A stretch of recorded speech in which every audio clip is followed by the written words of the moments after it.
Yo, what is going on, guys? We are back today for another video. Gonna be talking about some important stuff impacting the game for the summer, for like the next month and a half. So very important stuff to be discussing today.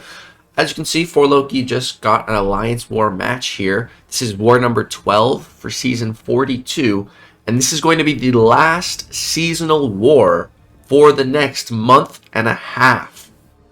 It's crazy.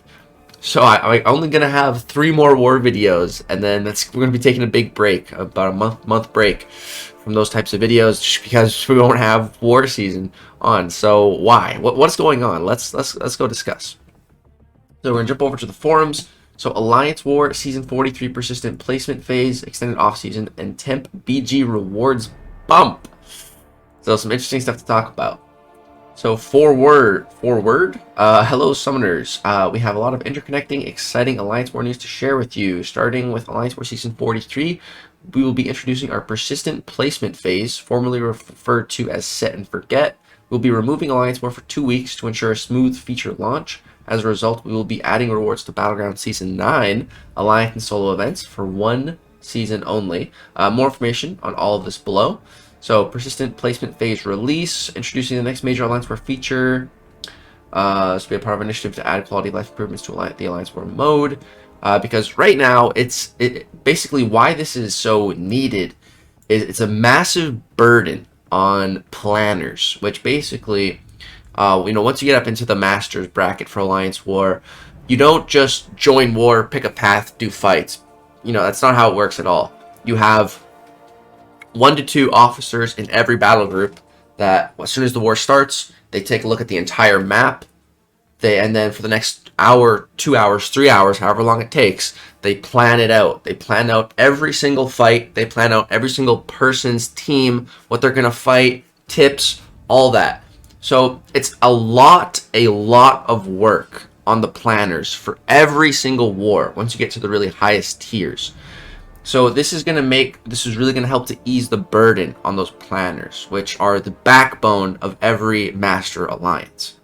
So, Persistent Placement Phase overview. This new Persistent Plays Phase board will be found in the War Room and will allow your defense to persist war after war. This is really great because, typically for me, we get given our defensive placement for the season, and typically it stays the same throughout the whole season. There's like maybe 2 to 3 changes for like 1 to 2 people throughout the season, just change this champion.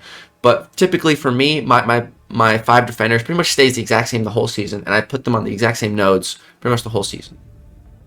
So, and it's not that big of a deal to just every 2 days have to just log in, place my defense, but it would be nice to not have to do that. It would be nice to not have to do that.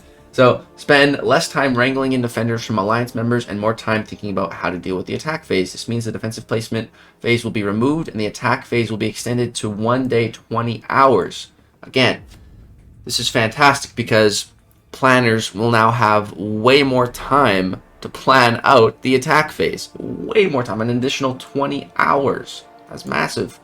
And also, like I said, I place my, as soon as I'm annoying. I'm that guy where as soon as we find a war, I immediately go like, yo, same D, same. Like I say that all the time, like same defense, because I just want to put my defenders down and then not have to worry about logging into the game for the rest of the night if I'm already done all my stuff.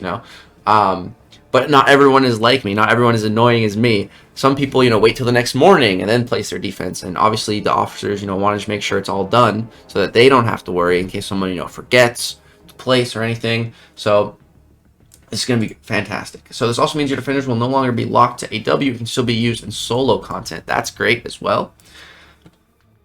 So as previously mentioned, this feature implementation will require us to take down the Alliance War game mode for 2 weeks for us to ensure this feature is implemented properly. We can't have wars running at the same time without risking the game mode integrity. We'll be releasing additional information to explain the feature and how to use it prior to its release. So I know they're saying, they keep saying 2 weeks here, but once this war season ends, it's going to be 6 weeks until the next war season begins. So here we have a bit of a timeline just to make things super simple here. So Wednesday, June 14th, preseason 43 kicks off. Friday, June 23rd, Alliance War mode will be taken down and will remain down for 2 weeks. Wednesday, July 12th, we'll be re-enabling Alliance War to continue the preseason. and this will run for a further 2 weeks of off-season to allow players to familiarize themselves with this new feature. And then finally, Wednesday, July 26th. July 26th. That's when War starts back up. Season 43 kicks off with the persistent phase active. So honestly, I think it's a great thing that it's going to be 6 weeks for a bunch of reasons.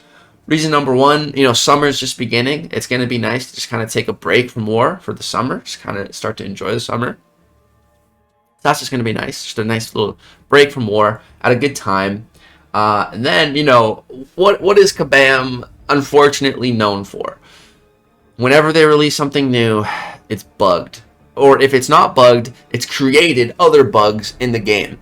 So hopefully, through a 6-week period, hopefully that's enough time that by when we finally get to July 26th, all the bugs, all the kinks are worked out, and things are running smoothly. Hopefully, anyways. Hopefully. If I had to bet, I'd say there's a 50% chance, even once this starts, there'll still be some bugs. But let's hope not. So then they're just talking about the defense tactic tuning. So I think this is the one I've been playing with, Prowess Power. So that's going to be coming back for season 43, and it is getting increased a little bit. So no changes to the level 1 of it, but for level 2 and level 3, the power gain is increasing. So for level 2, it's going from 1.6% to 2.4%. I think that's the power you gain per second for each prowess that you have for the prowess power defenders. And then for the highest rarity of this tactic, the power gain is going from 2% to 3.4%. And again, I think that's for each prowess on prowess power defender tagged champions. So it's going to be even more power gain. But I'm looking forward to it because by this time, my future Ant-Man should be rank 5. For sure, he's going to be rank 5. In a month and a half, he'll definitely be rank 5 by then. So it's going to be a fun season with Phantom Man. So then we have some bans. For some reason, Nimrod and Infamous Iron Man are banned. Apparently, that was a lot. I don't think 4Loki saw these bans a single time. Apparently, this was banned a lot in the lower levels, so I don't know. But yeah, Nimrod again banned here, and Hercules and Torch going to be whitelisted. Very interesting. I know Andy and Mike are going to be very happy about Hercules. So, but what about all our Alliance War rewards? So this is where things get exciting, guys. This is where things get excited, and this starts to translate over to Battlegrounds, which is my favorite mode. So we hear you. An extended downtime from Alliance War does slow the flow of rewards into summoners' accounts. As a result, we have made the choice to loop in additional rewards to the Battlegrounds Season 9 Alliance solo events. And for Season 9 only, we'll be opening the game mode to Conqueror level accounts. Please see the adjusted reward structure and additions highlighted below. So this is for the solo event. And this one's pretty weak. I'd say this one's pretty weak. So we're getting some additional milestones here. So the extra rewards we're seeing are 10,000 more 6-star shards, 1 6-star Nexus, 15,000 6-star shards, and then 1,500 7-star shards, and 1 6-star class Nexus crystal. And that should be a selector. So you can choose whatever class you would like. So this is, it's nice. It's nice for sure. Good additions, but definitely on the weaker side of things. I'd say the only thing I'm really looking forward to here is some 7-star shards, and it's not a ton for me.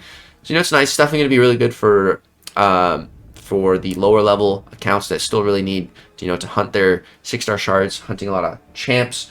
And these nexuses are really going to be helpful. And again, this is great because it's open to all accounts. So if you play enough, you're going to need some Elder Marks, but you'll be able to get here. So this is all right. Nothing crazy. I don't think this really is nice. It's nice, but it's nothing crazy. But then we move to the Alliance side of things, and this is where it gets hella ramped up. So this is what I'm excited about.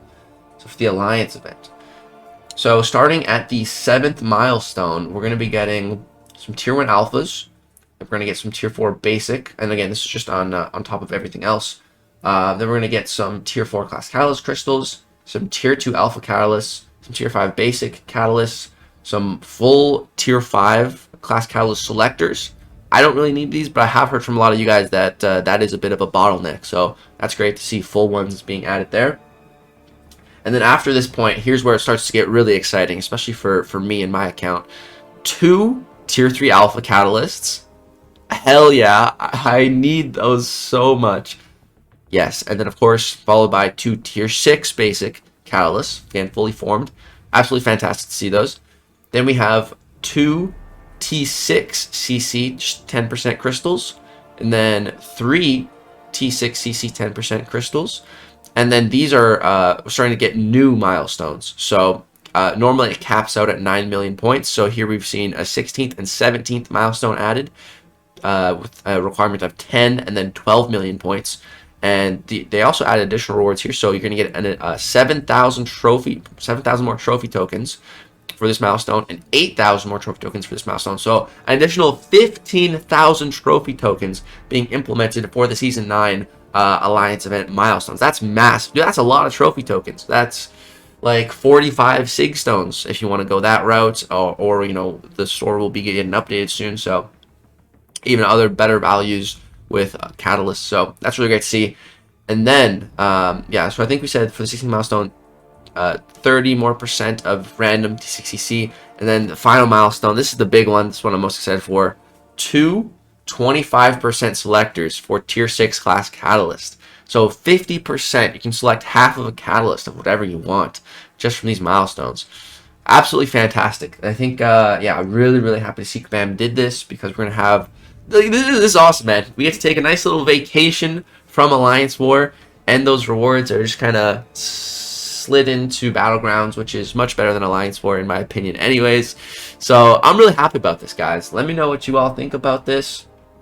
These changes come into Alliance War. I think it's going to be a lot better for the mode overall. Hopefully with the 6 weeks, that gives Kabam enough time to work out all the bugs. And yeah, going to be going pretty hard in the next Battlegrounds season to make sure I get all those rewards. And yeah, keep ranking up the roster. So that's going to do for this video, guys. Let me know what you think about all this information. Drop a like if you enjoyed. Subscribe if you want to see more content. Thank you so much for watching. Peace out. Love you all.